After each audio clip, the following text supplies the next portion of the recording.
Donald Trump yesterday put this on Twitter or X or however we want to call it,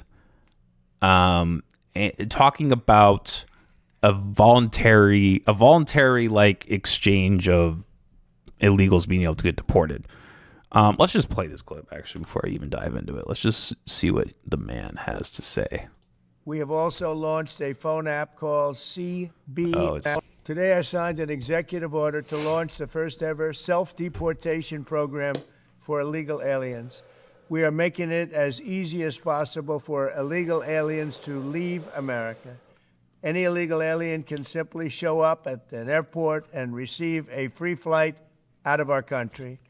We have also launched a phone app called CBP Home. That's CBP Home, where illegals can book a free flight to any foreign country. As long as it's not here, you can go anywhere you want. We're also adding a very important exit bonus for illegals to further incentivize their self-deportation. This deportation bonus will save American taxpayers billions and billions of dollars. What Biden did to this country can All right, never... well, I'll already pause right there because this is a stark hypocrisy.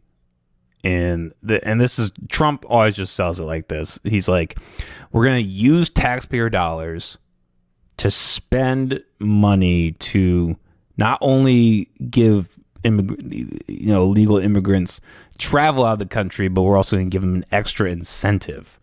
Which, in that worldview, it kind of makes sense, right? Because, you just have people kind of just pick up everything they own. There's no way they can take their entire... People who have been here legally for like 15, 20, 30 years.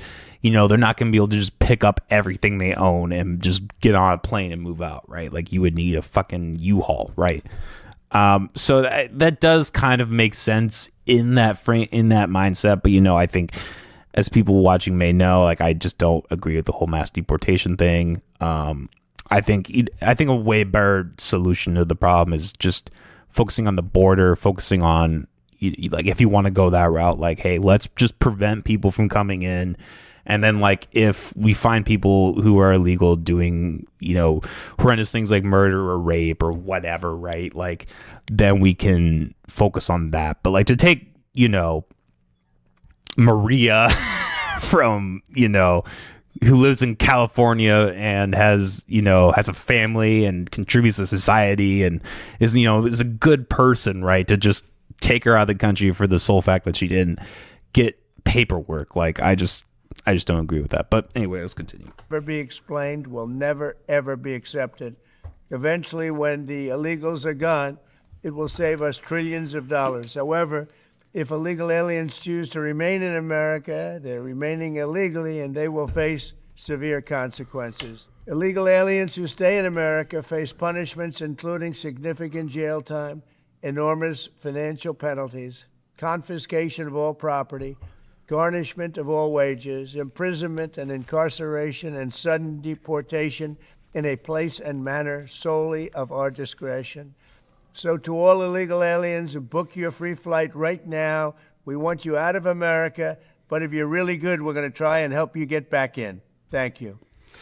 Yeah, this really reminds me of the argument that a lot of pro-government people will use. I mean, for like anything, where they'll paint it as like, hey, we're giving them an option. Or it's okay. Let's talk about the Gaza situation, right?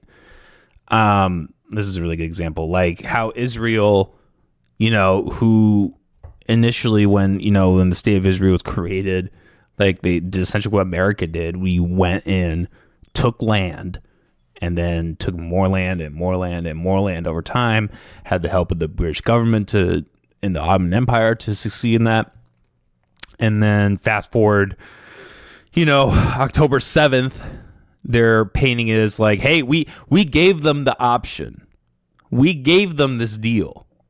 It was a shit deal, but we still gave them the deal. It's so, and like I feel like I've been arguing with a lot of like religious people over the last couple of days with the stuff with the Pope. we don't even really need to get into that because that's one of those things that like I only care so much. I care more about like the people who are reacting to it versus the actual reality of the Pope. But anyways, like there's something that I find so arrogant about the idea that like, oh, we gave them an option. Like the people, it's always the people who are in the position of power, right? They will paint it as like, oh, hey, it's all off me. I didn't do anything wrong. I gave them the option.